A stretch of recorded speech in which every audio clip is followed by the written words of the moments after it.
Hi friends, Navaratri Day 2 special பிரசாத ரெசிபீஸா வேர்க்கடலை சுண்டலும் உடைச்ச கோதுமை ரவை அதாவது சம்பா கோதுமை பாயாசமும் எப்படி செய்யறதுன்னு தான் இன்னைக்கு நான் உங்ககிட்ட ஷேர் பண்ண போறேன். Welcome to Rahana's kitchen.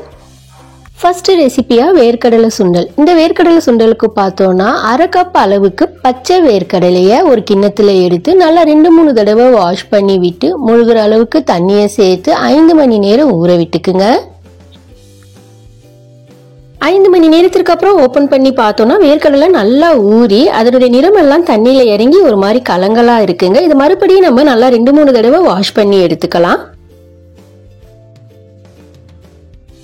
வேர்க்கடலை தண்ணி விட்டு பார்த்தோம்னா வேர்க்கடலை நல்லா தண்ணியில இந்த மாதிரி கிளியரா இருக்கணும். அது வரைக்கும் நல்லா வாஷ் பண்ணி எடுத்துக்கோங்க.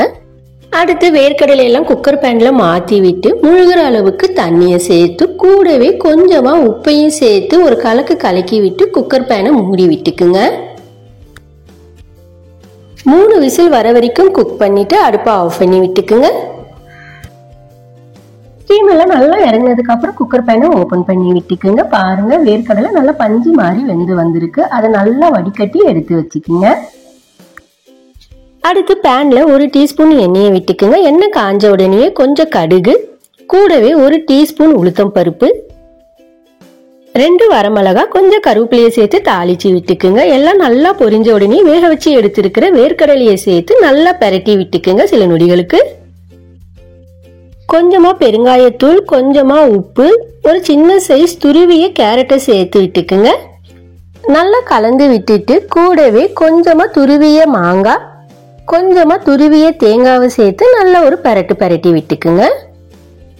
கடைசியா மேல கொஞ்சம் கொத்தமல்லி தழையை தூவி விட்டு அடுப்பை ஆஃப் பண்ணி விட்டுக்குங்க. வேர்க்கடலை சுண்டல் சூப்பரா ரெடி ஆயிடுச்சுங்க. ஒரு பிளேட்டுக்கு மாத்தி விட்டுக்குங்க.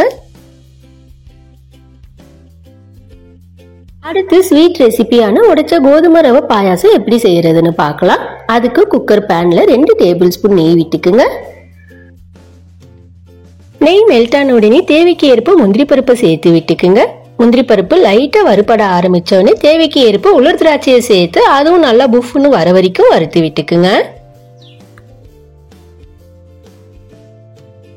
எல்லாம் நல்லா வறுபட்டதுக்கு அப்புறம் கிண்ணத்துக்கு மாத்தி விட்டுட்டு அதே பேன்ல அரை கப் அளவுக்கு கோதுமை ரவையை சேர்த்து 3-4 நிமிஷத்துக்கு மீடியம் ஃப்ளேம்ல வறுத்து விட்டுக்குங்க.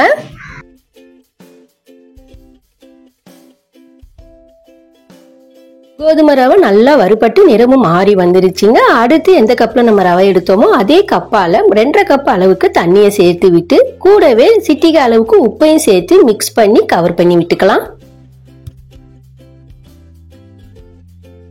3 விசில் வர வரைக்கும் குக் பண்ணி விட்டுட்டு ஸ்டீம் எல்லாம் நல்லா இறங்கினதுக்கு அப்புறம் ஓபன் பண்ணி விட்டுக்குங்க. மறுபடியும் ஸ்டவ் ஆன் பண்ணி விட்டு காய்ச்சி ஆற வச்ச பால் 1/2 லிட்டர் போல சேர்த்து விட்டுக்குங்க.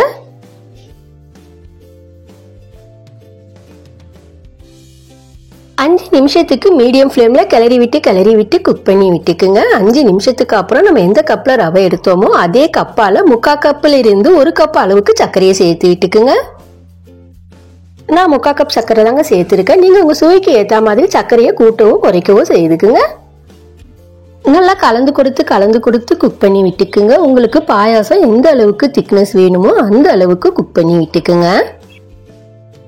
1/2 டீஸ்பூன் ஏலக்காய் பொடியை சேர்த்து சில நொடிகளுக்கு கொதிக்க விட்டுட்டு கடைசியா நம்ம வறுத்து எடுத்திருக்கிற முந்திரி திராட்சையை சேர்த்து நல்லா கலந்து கொடுத்து அடுப்பை ஆஃப் பண்ணி விட்டுக்குங்க. கோதுமை ரவை பாயாசம் ரெடி ஆயிடுச்சுங்க. நீங்களும் ஒரு தடவை ட்ரை பண்ணி பாருங்க. அடுத்து நவராத்திரி டே 3 ஸ்பெஷல் ரெசிபிஸோட சந்திக்கலாம். மேலும் இது போல பல வீடியோக்களுக்கு நம்ம சேனலை சப்ஸ்கிரைப் பண்ணுங்க. பக்கத்துல இருக்கிற பெல் ஐகானை கிளிக் பண்ணி சப்போர்ட் பண்ணுங்க.